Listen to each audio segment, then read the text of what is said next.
What does the attempt to disintegrate Slovakia from within look like? What lies behind the media campaign against ALLATRA, and how does the government respond to all of this? We were surprised by how far the tentacles of Nazism extend. We were shocked by the way disinformation from RACIRS spreads in a democratic country. But thanks to that, we have learned even more. And now you will learn about it too. It's time to speak frankly. We will begin with an appeal for all investigators dealing with the international terrorist group led by RACIRS. Dear investigators, we are done. We are done with silence, waiting, and watching while you investigate everything you wanted. We are tired and disillusioned. We see our sense of security crumbling, fear spreading, and how this affects the lives of all of us. For 10 years, you've been asking us to be silent and patient. You said you needed to investigate all their methods of manipulation. Then, once you uncovered them, you asked us to help you expose the entire network and all those who control it. We have remained silent and waited for 10 years.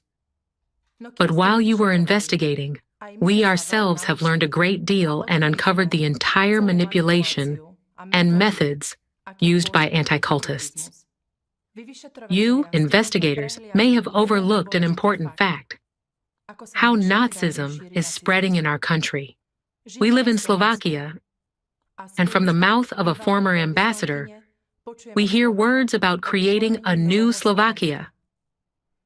We also hear words about civil war too often. We do not want the Ukrainian situation here. We do not want war. We have something to fight for: our safety and the safety of our children. Anti-cultism has developed to a very high extent in our country.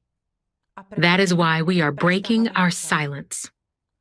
Now imagine, these are just two little countries in the European Union, Slovakia and the Czech Republic. Can you imagine how many anti-cultists are in the political entities across the European Union? We hear too often that the European Union is not an economic union, but a military union. And can you imagine how many anti-cultists are in the United States? We have read that 1 in 4 Americans expects civil war after the elections. Therefore, it is our civil duty to raise awareness about the rise and spread of Nazism in our countries. You may wonder why we are talking about Nazism. What does all of this have to do with Nazism? I have a question for you, dear viewers. Have you ever considered what led to the Jews ending up in concentration camps? How could German society allow such an outcome and even plead for extermination of millions of innocent people? The method used by the Nazis to destroy millions of innocent people is known as the method of marking with yellow stars. Even more horrifying is the fact that this method is also used in our times, but in a much more radical and sophisticated form. The use of terms such as cult and sect is equivalent to the yellow stars that Nazis forced Jews to wear during the Holocaust.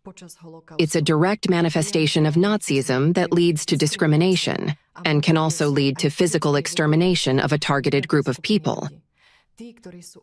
Those who are stigmatized face discrimination, dehumanization, social marginalization, isolation, and are gradually pushed out of the legal framework, just as those who wore yellow stars back then. If we tolerate discrimination in our society against one group of people today, tomorrow other groups will be discriminated against. We all have rights and freedoms, and if we do not stand up firm for them, we can all lose them. Yes, many innocent people are discriminated against, including participants of ALLATRA and the Creative Society. But we know that ALLATRA represents freedom and democracy. And it is also a platform where we mutually and collectively explore climate change. You can find all of this on the website allatra.org, where you will see our stance on many subjects. This is true, while everything that mass media have been saying, not just in recent weeks, but in fact, over the past decade, is lies, manipulation, and falsehood. For example, on the website allatra.org, you can look at the history of ALLATRA IPM, the essence of ALLATRA's activities, and our position regarding the coordinated international discrediting campaign against us. It may seem that this campaign has only been running for a few weeks, but the truth is that it began spreading in 2015, originating from RACIRS. RACIRS is the Russian Association of Centers for the Study of Religions and Sects, operating with the blessing of the Russian Orthodox Church. We know from publicly available sources that RACIRS is essentially a pro-religious organization engaged in anti-cult activities. It has long utilized a wide network of journalists and agents to defame participants of ALLATRA. You know, it reminds me of the 1920s and 30s, when the anti-cult movement infiltrated the Lutheran Church. We might even call it a virus. It's an anti-cult virus that attacks churches. Here, I'd like to emphasize that ALLATRA is outside of religion and politics. We are not against the Russian Orthodox Church. We have a significant number of participants adhering to the ROC. However, the truth we want to convey is that RACIRS exploits the Russian Orthodox Church to promote its own goals and ideas, and it's a fact. The truth must be voiced. You see, the truth is like an antidote to all the lies that have been spread about us for over 10 years. We know this is very serious because it concerns the lives of ALLATRA and Creative Society participants.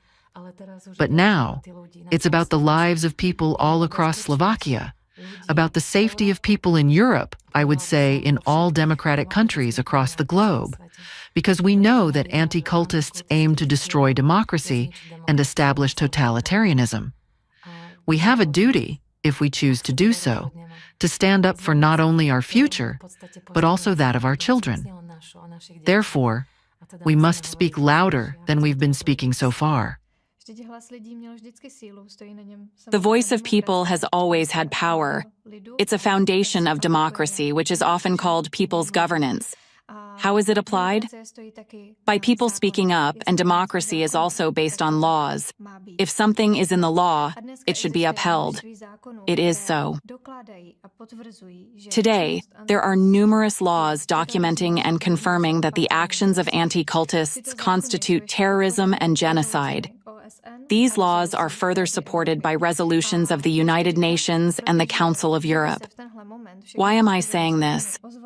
Because if at this moment, all affected groups would speak out and address the defamation not as slander, but in its entirety, as terrorism within the realm of criminal law, if citizens began to press charges and demand protection from prosecutors, we could put an end to all of this, to Nazism once and for all. Based on what we now see in Slovakia, it shows that it's exactly what they fear. But why do affected groups remain silent? Because they are afraid. And we understand that they are afraid because we experience firsthand how terrible it is to be stigmatized, and the pressure that comes with it. Nevertheless, that is precisely why we cannot give up now. We cannot allow future generations, our children, to experience the same. That's why we must put an end to this. However, there is also another unpleasant aspect. When we speak with representatives of other slandered groups, we often encounter a response. We need to consult with the leadership. And after they consult with leadership, they remain silent. Because the leadership, what? Doesn't want their followers to speak? The leadership doesn't want to do anything? So I ask that leadership, why are you silent? You keep your asses warm and comfortable? Does this defamation not affect you? Do you have any kind of agreement with anti-cultists? How should we understand your silence? Thousands of people follow you, but you do nothing. You leave them at the mercy of genocide. And by remaining silent, you support disintegration of the entire free society. You may wonder, how is ALLATRA different? Why don't we remain silent? Why do we stand up for our rights? Because we are a volunteer organization. We have no hierarchy. No one dictates to us, approves or disallows whether we can speak or not, whether we should be silent or not. When we see that all laws are being violated before our eyes and democracy is crumbling, we do not remain silent. Instead, we speak out about it and highlight these issues. We stand up for our rights and freedoms, which are guaranteed to all people from birth. Because if we, the people, do not stand up for our rights, tell me, who will? Let's take a look at the media onslaught over the last 3 weeks. There has been unbelievable media coverage of every possible narrative against ALLATRA and the creative society. As we mentioned in previous discussions, by now, there have been over 250 articles, and our colleagues and friends analyzed them, pointing out that the narratives were almost identical. Almost the same words and phrases were used, as if they were written by just a few people. They stigmatized us to the utmost, and someone paid for that. But think about it. Some call us a pro-Russian cult or sect. Others say we are a pro-Ukrainian cult, and there are those who even say we are a pro-American cult. All of this is just a narrative. We call it narratives, which is kind of RACIRS' lexicon. So, as we mentioned, RACIRS has been trying to discredit ALLATRA since 2015. I will delve into that a bit later, so stay with us. We'll discuss it further. Right now, I'd like to focus on one topic. All those labels mentioned in the media do not represent the participants of ALLATRA. ALLATRA participants are focused on bringing attention to the growing climate crisis through scientific facts. The global scientific community and the UN are already speaking about the climate threat, and we are actually speaking in alignment with those institutions. There's another crucial point to consider. As I mentioned, ALLATRA's priorities are freedom, democracy, and studying climate threats. However, we also dedicate time to countering anti-cult movements, time that could be much more effectively dedicated to researching climate change, seeking solutions, and connecting people. Almost all of our time has been spent on this issue, and despite focusing on it for nearly 10 years, we are still addressing climate issues. We recognize that it's a priority which all countries should be addressing. Back to Slovakia, as you mentioned, Katka, there are narratives about a new Slovakia. I've noticed, perhaps you will agree, that the language used by the media outlets about us, as well as about others, sounds almost like a call for a coup. On the other hand, there has been a media lynching of ALLATRA, unfortunately supported by the opposition. All of this raises a question for me. Why? I also ask you, why do you think there are 250 articles? Why has someone commissioned such a demanding and costly campaign? Why does our openness and transparency bother someone so much? That's actually the core of this entire campaign. Dear viewers and friends, we will now continue discussing this issue. The situation in Slovakia is indeed very interesting. We continuously see attempts to overthrow the legitimately elected government, and there is a media lynching of the Prime Minister that is mainly driven by certain media outlets.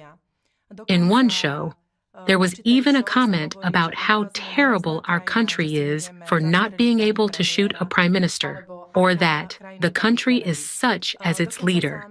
The Prime Minister himself admitted that a shooter was neutralized near him again, and that if that man had gotten closer, he might have attempted another attack on him.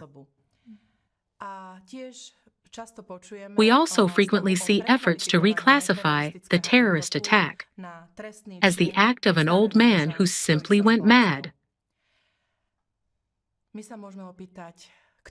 We can ask, who has an interest in portraying the assassin as a lone shooter and a schizophrenic? Who manipulated that person to the point that he overcame his survival instincts, picked up a weapon, and attempted to shoot the Prime Minister? We have discussed many times the concept of puzzle coding, a manipulative method where a person loses critical thinking and his survival instincts, acting on implanted imagery. We are accused of being Fitzo's cult. We want to address that as well. ALLATRA is outside of politics and religion. We can say that within ALLATRA, there are participants who voted across the entire political spectrum, not just in Slovakia, but also in the Czech Republic. And our members come from all faiths and include many atheists. However, we respect the legitimately elected government in Slovakia. We respect the will of the people and will always honor any subsequent government that will arise from the people's mandate. But let's consider together, why is there such pressure on Fitzo's government? We know that Fitzo's government wants to cooperate with Russia because it is economically beneficial for all Slovak residents and presumably for Russia as well. Yet, the supporters of RACIRS here in Slovakia will not allow that and want to prevent it at all costs. They do not want cooperation. They want totalitarianism. If we look at Russia, President Putin, at the start of his tenure, supported democracy, aimed for cooperation, and wanted to join NATO while being pro-European. What is the situation there today? Putin is now under complete control of RACIRS, while RACIRS is under control of the Diveyevo order. Soon, we will see that he has no power left at all. It wouldn't be surprising if he is replaced in a few months. As I mentioned, Putin initially wanted cooperation. He had a pro-European orientation and supported democracy. But we can see how his rhetoric has changed under RACIRS' influence. It is claimed that the West has intervened. Of course, we know that RACIRS has its collaborators and agents in the West. If you still do not believe that President Putin lacks real power in Russia, let me give you an example. When Konstantin Putnik, head of the missionary department of Chelyabinsk, diocese of the Russian Orthodox Church, spoke out against Putin, it was not the FSB that came after him, but rather those who stood up to protect the president and reported this conduct. This illustrates the level of power RACIRS has in Russia. Let me return to the ongoing smear campaign currently unfolding in Slovakia. As we can see, it's a one-sided media campaign that only gives a platform to journalists who are RACIRS agents, while, unfortunately, ALLATRA hasn't been given an opportunity to express its stance in the media. Now, let's look at social media. This extremely expensive campaign, where over 250 articles have been published within 3 weeks, dear viewers, do the math yourselves. It is full of lies, disinformation, and RACIRS narratives. It has resulted in a situation where we now see comments on social media filled with outright hatred and aggression towards the ALLATRA participants, and not just against participants, but also against the prosecutor who initiated the criminal investigation. As usual, anti-cultists are employing the methods of Goebbels, who famously said that a lie repeated 100 times becomes the truth. In this case, the lie has been repeated 250 times. Notice how the media accused the prosecutor of being a cult member.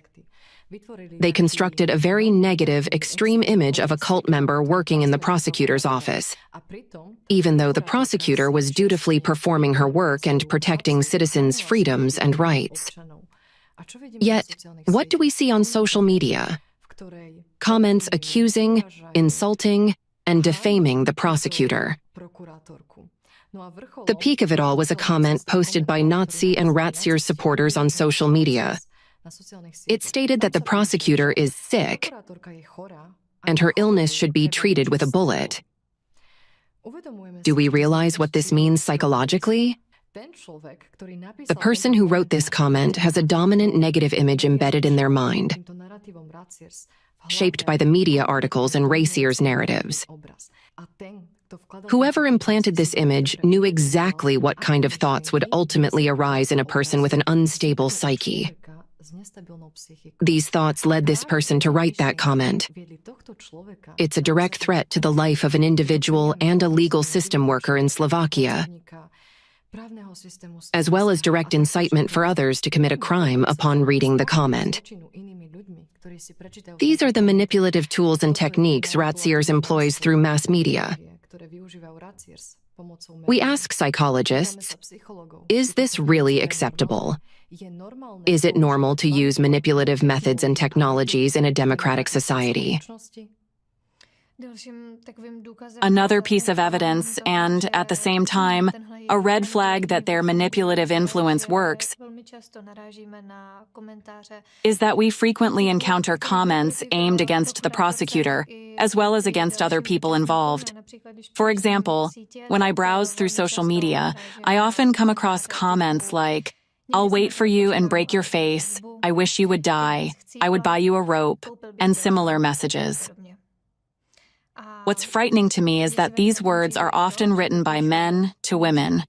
And so I ask, do you actually understand that this is the initial stage of genocide? As the Impact documentary has shown us, we have all been subjected to long-term programming and manipulation, gradually losing our critical thinking. If we don't expose the methods of this manipulation, we can say that our society has no chance of making any positive progress, because there will always be someone standing in the way and steering society in the direction they desire. In fact, we can even say that we are fortunate that the attacker, who targeted the Prime Minister, survived, because now we have a unique opportunity to investigate and uncover these manipulation methods. We want the assassination attempt on the Prime Minister to be properly investigated. All relevant experts, psychologists and psychiatrists should be involved, but most importantly, not those under the influence of RACIRS or collaborating with RACIRS. We believe there are enough honest people and ethical experts who can look into the shooter's subconsciousness and reveal those manipulative techniques. All it takes is for them to examine the subconsciousness, to find out who manipulated him, driving this man to override his instinct for self-preservation and start shooting allegedly because of journalists. Therefore, we insist that this case must not be reclassified from a terrorist attack to the actions of an elderly man who simply lost his mind. We still see clear evidence that this was a well-coordinated effort to remove the Prime Minister in this country. Let me add that we often discuss how aggression is rising on social media, and that the language and narratives coming from RACIRS obviously influence society as a whole. A specific case we noticed on Facebook involves attorney Mr. Harkabuz, who represented Mr. Yal and Mrs. Shkodova in the preliminary part of the criminal proceedings we discussed at previous roundtables.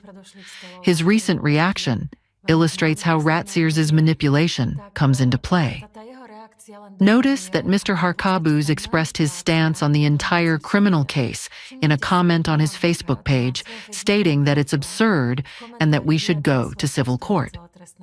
Katka, you mentioned that in the case of the shooter targeting the Prime Minister, there is a significant effort to reclassify this terrorist act as merely an action of a psychologically disturbed old man. Similarly, we see Mr. Harkabuz trying to downplay the entire situation.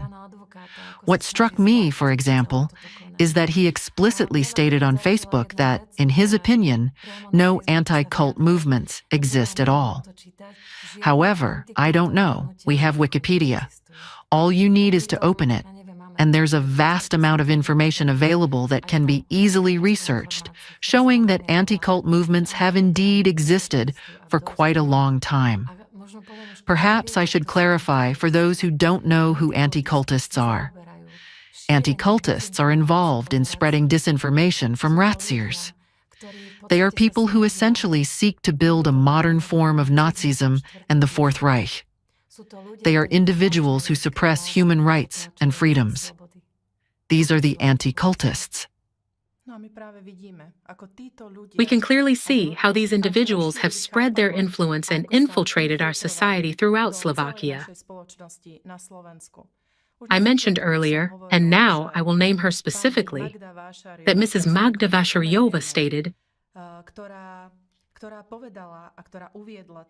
"It will be necessary to establish a second Slovak Republic, because I don't know if the current republic, where we are now stumbling, will survive."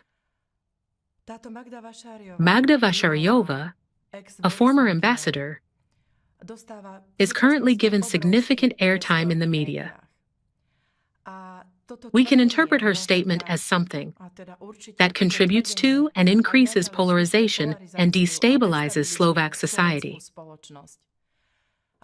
So we ask, what is the intention and goal behind such statements?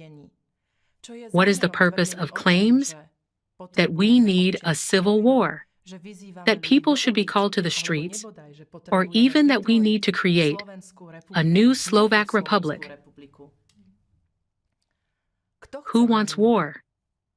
We, the ordinary people? Here is where a very dangerous point arises. When politicians talk about war, they know they will be safe. They know they will profit from the war. But who will be the ones dying in that war? That will be us, ordinary people. The case of Ukraine demonstrates this reality. That's why we need to discuss it all. For those of us who examine RACIRS' methods, it wasn't surprising when Magda Vašáriová started speaking about such things. We also found from other sources that Mrs. Vašáriová gives lectures alongside Alexandra Alvarova on the same stage. And who is Alexandra Alvarova? You can find out more in the Impact documentary. Or here's a hint. She is one of the key figures of Czech anti-cultism.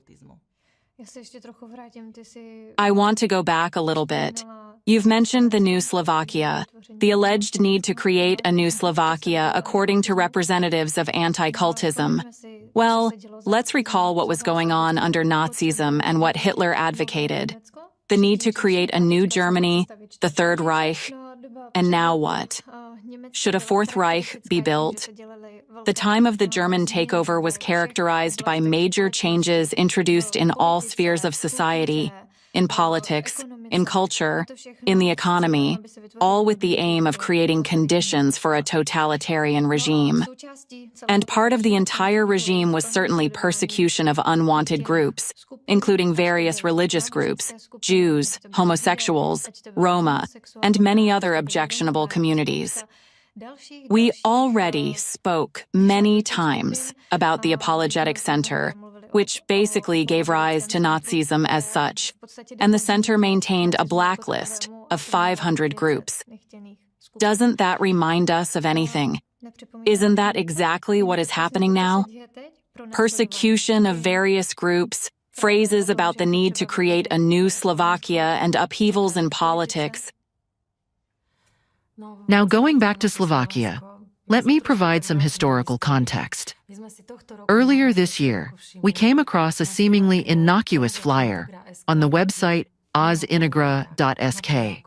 It said, "Suspicious communities. How do you recognize a dangerous group? These 15 signs will help you."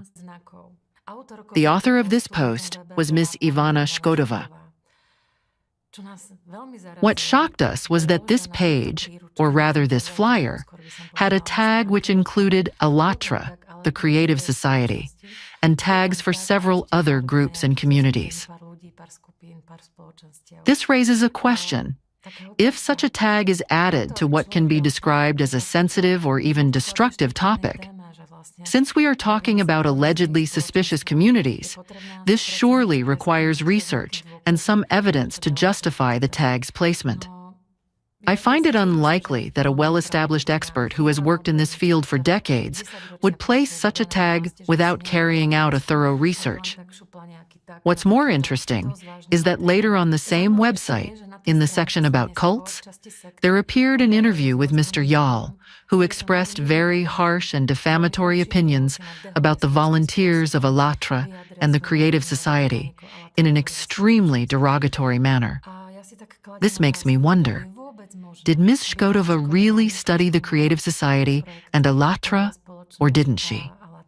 Why are we being linked with religion and politics when we are outside of both? Let me read you a piece from an interview published on the website dingier.cz on October 16th, where Mr. Wojciech interviewed Ms. Škodová. Here's what she said. "No one asked about ALLATRA or the Creative Society, so I didn't explore them in depth. That is why you won't find any statement about them on ozintegra.sk. However, if someone did ask me, I would unequivocally advise against their activities in schools, at the very least, because schools should, in principle, remain politically and religiously neutral, and the educational content should be based on scientific knowledge. These principles are violated by ALLATRA. What I consider most concerning is their extreme focus on apocalyptic predictions. In this regard, I have a few questions. Did Ms. Škodová examine information about us? Or did she not? Why associate us with religion and politics when we clearly stand apart from them? Why question the scientific basis of ALLATRA? And why claim that there was no mention on ozintegra.sk when, in fact, there was? And we have evidence. Is she telling the truth? Or is it just manipulation after manipulation, bringing us back to the RACIRS vocabulary and puzzle coding, presenting a sequence of negative, harmful, defamatory information, inserting something neutral, and in doing so, creating a code that programs people in this way? But let me return to that flyer to move us forward. I'd like to mention that we investigated, and the flyer has spread widely, not only through various Slovak state organizations, but even in schools. We know that RACIRS claims to protect children. Supposedly. Right. But something very interesting emerged in this context.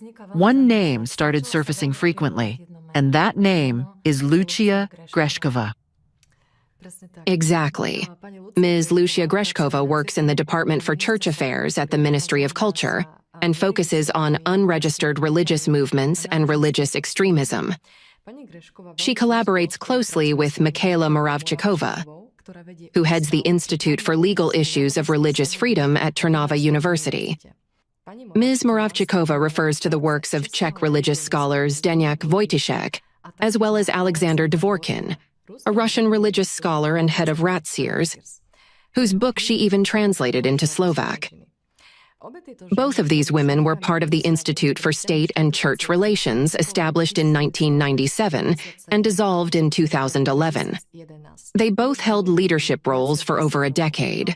Interestingly, in 2000, this institute became a member of FECRIS, the European Federation of Centers of Research and Information on Cults, which aimed to turn the institute into a hub for studies in the field of cults and sex. So it's been almost 25 years of their collaboration with FECRIS. This means that what is currently happening in Slovakia must have been carefully planned for a very long time.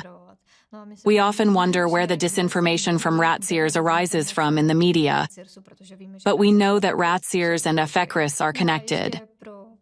Additionally, just for your understanding, it's important to say that FECRIS is an anti-cult organization based in Paris that has been summoned to court multiple times and has lost those trials. And please note that the Institute had a close working relationship with FECRIS on an international level, participating in their annual conferences and drawing information from their literature and rhetoric. After the Institute was dissolved in 2011, its activities didn't cease. The responsibilities it once handled were taken over by the Department for Church Affairs at the Ministry of Culture, where Lucia Greshkova currently works. This department continues to operate using taxpayers' money. Meaning our money. Our money. For instance, on the official FECRIS website, we can find Lucia Greshkova listed among the participants at the conference that took place in 2015. At Trnava University, where Ms. Moravchikova works, international scientific conferences have been held annually since 2018, in collaboration with the Department for Church Affairs of the Ministry of Culture and other universities. As for the topics of those conferences, they mostly focus on religions, religiosity, conspiracy theories, and the migration crisis.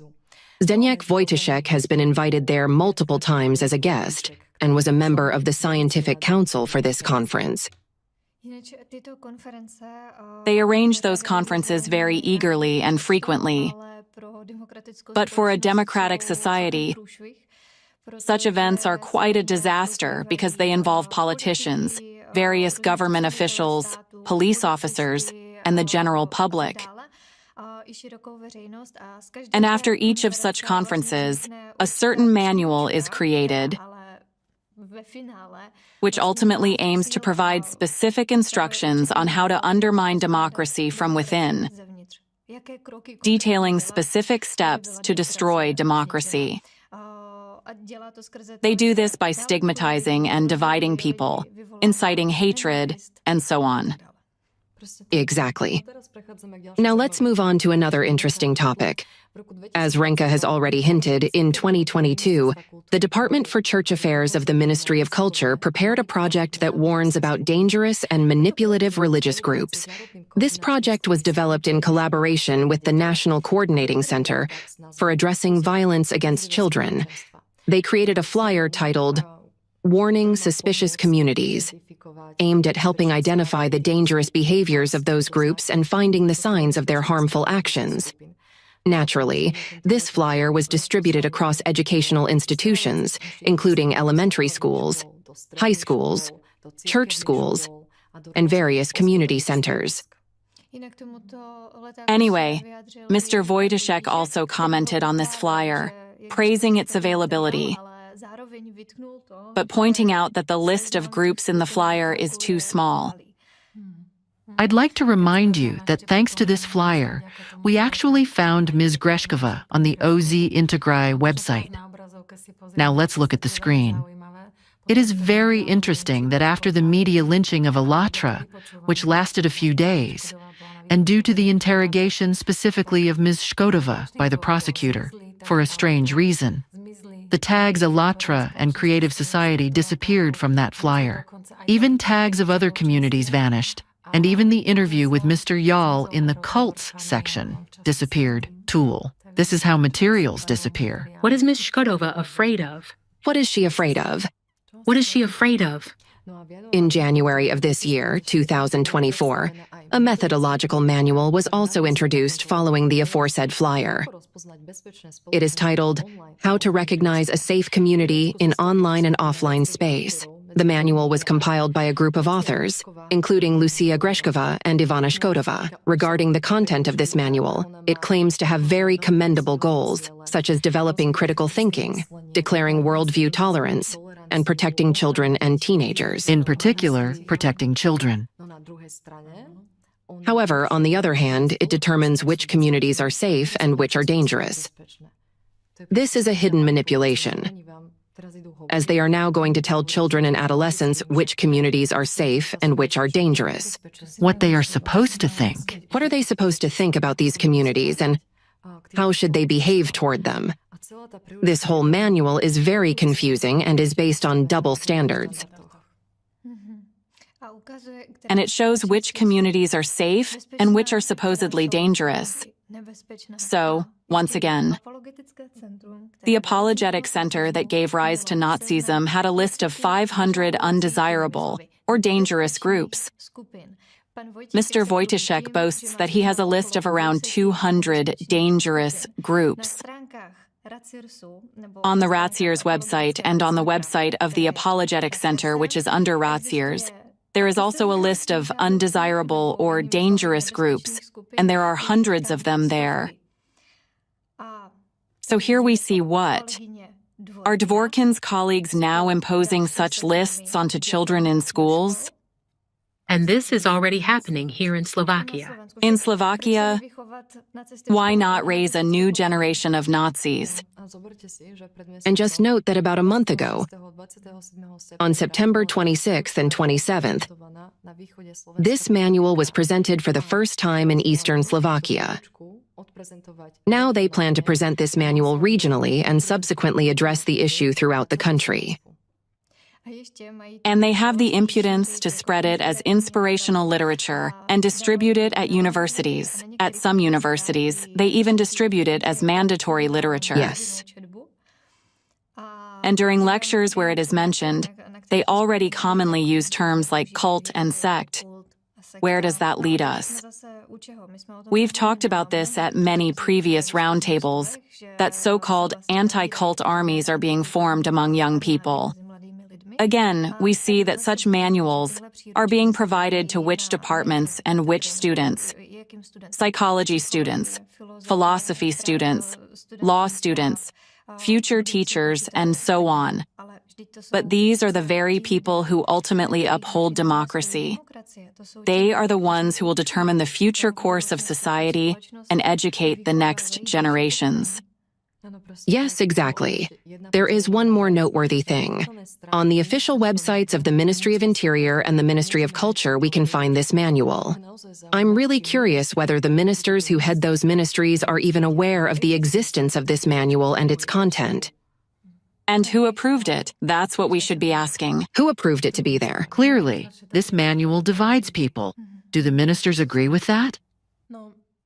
We say that such a manual must not be given to our children to manipulate them or lead them to think, this is right and this is wrong.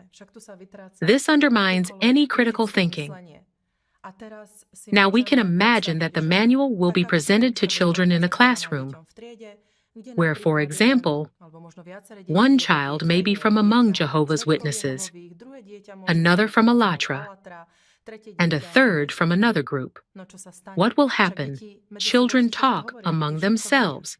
They know everything. Such a child will definitely become a black sheep, an outcast.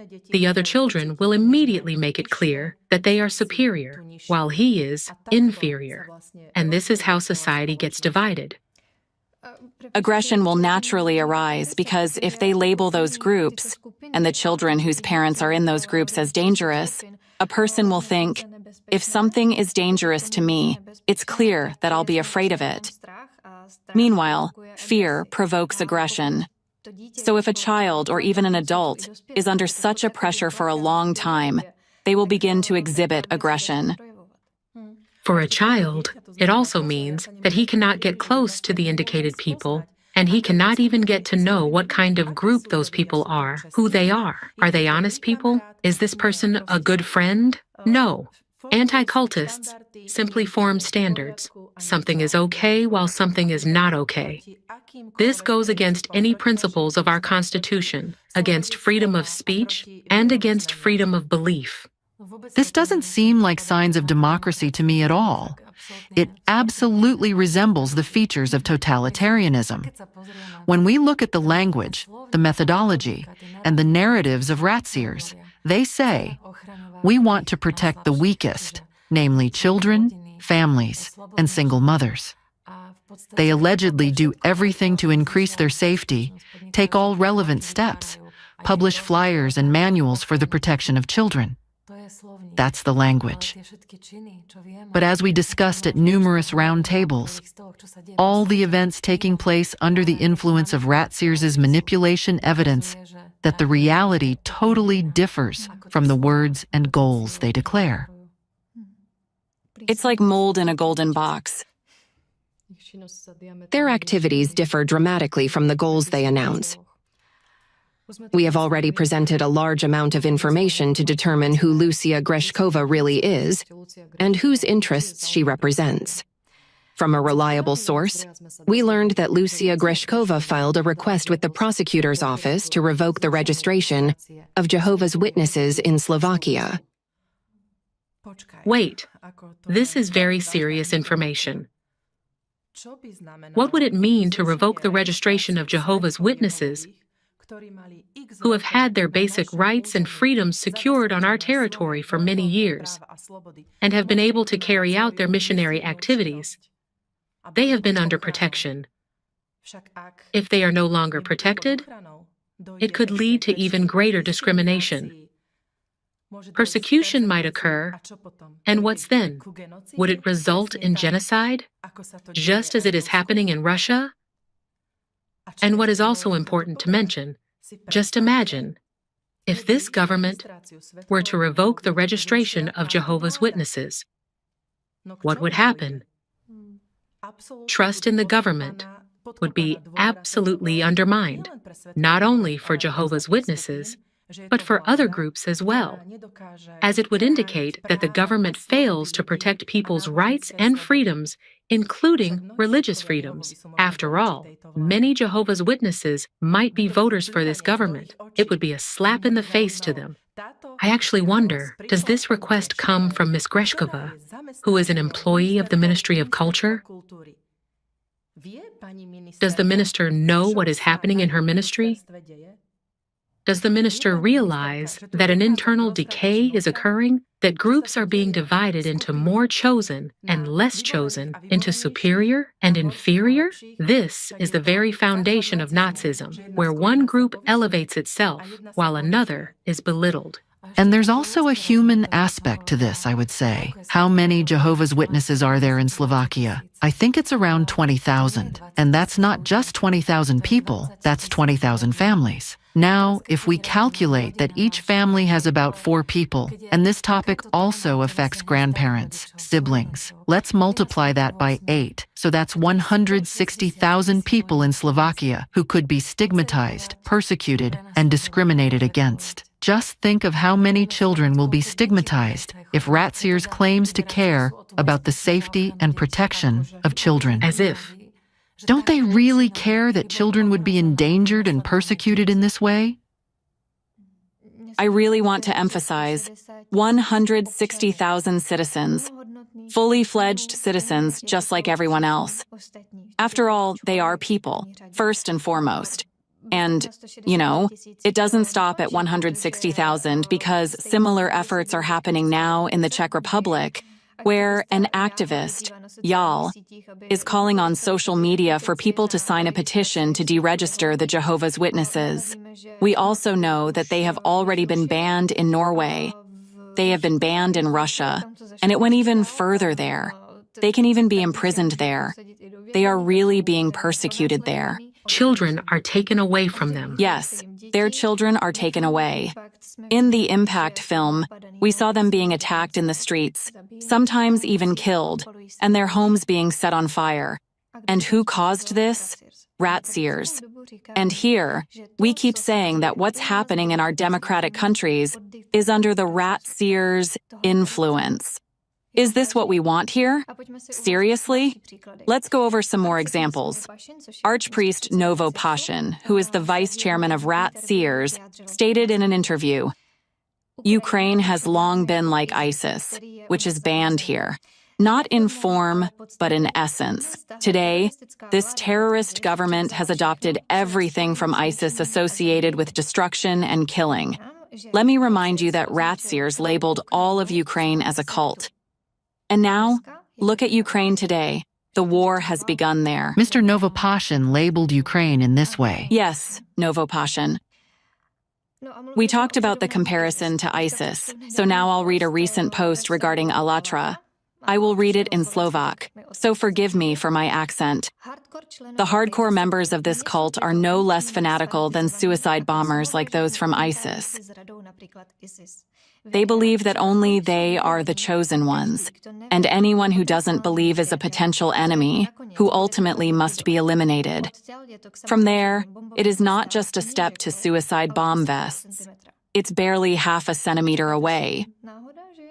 You might think it's a coincidence that they came up with the same comparison, or how did it happen? We should realize that there is always someone who says things first, who presents that image, and everyone else, whether on social media, in comments, or among Czech or Slovak representatives of anti-cultism, just parrots what someone from RACIRS has said. Now let's go further. We talked about Ms. Shkodova. Yes. And we mentioned the article in Dingir, an interview with Mr. Wojciech. And now I will quote her. For 30 years, I started every lecture by saying I stand for freedom of religion, I respect the Constitution, and I only want to inform people about the risks of some so-called cults. But back in 2007, Ms. Shkodova was working with Dvorkin. So we see they're longtime friends. And in the screenshot you see on the screen now, you can read that she told Titan that she views Mr. Dvorkin as the director of the Partner Moscow Center. Draw your own conclusions. Let me give more examples. It's eye-opening. We talked about dangerous conferences here. Yes. So now I'll read an example. At the conference, Totalitarian Cults, a Threat of the 21st Century, which took place in 2001, Archpriest Dmitry Smirnov, who is a representative of the Russian Orthodox Church, which we know is connected or associated with RACIRS, made the following statement. I'll now read excerpts from it. Citizen appeals are a serious provocative factor. It costs a certain amount of money, but this cannot be avoided. It is also possible to get any cult shut down, completely, if we want to do so. And it can be handled by just two people. One will write, and the other will spread the message. And now imagine how much those 240 articles in Slovakia must have cost.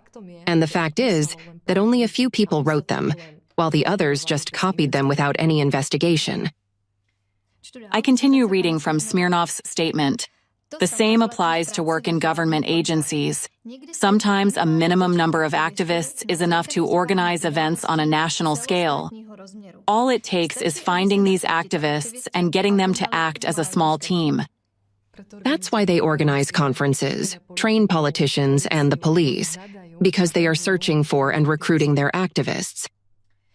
Second, I called it names and addresses. Two people in any city can easily find out addresses, surnames, names, and home addresses of leaders of all existing cults. It is possible to take photos of them leaving their homes, so that every resident of the city would know what they look like, know their surnames, names, home address, and phone numbers. And the second stage is to say what kind of cult it is. Very briefly, at the very least, more than a few stones will be thrown through that window. Well, that's exactly what we're experiencing right now.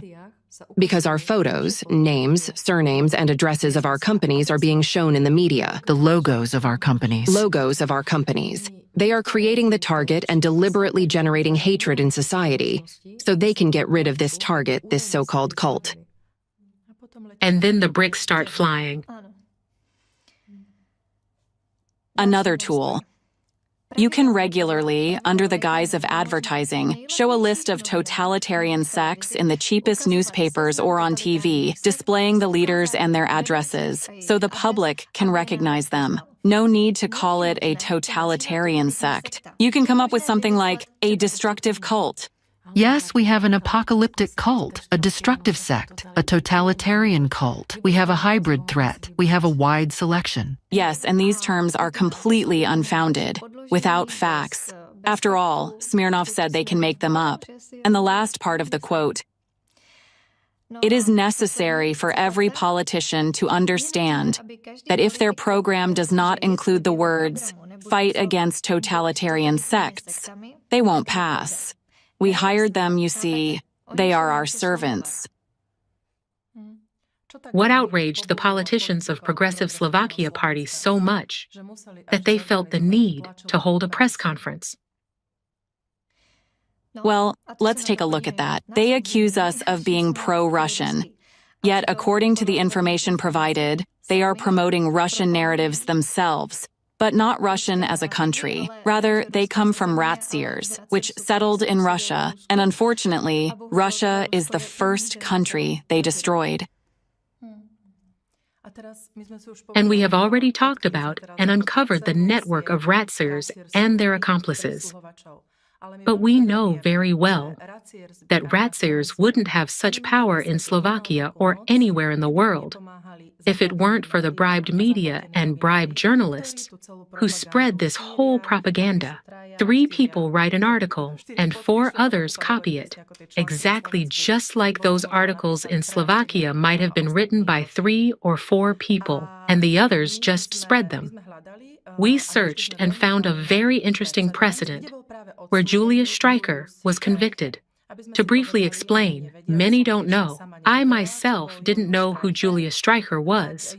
Julius Streicher was the founder and publisher of the strongly anti-Semitic weekly Der Stürmer, which was considered one of the most radical and vulgar forms of anti-Jewish propaganda during the Nazi regime. This weekly spread hatred, depicting Jews as a terrible threat to Germany, which eventually led to genocide and the Holocaust.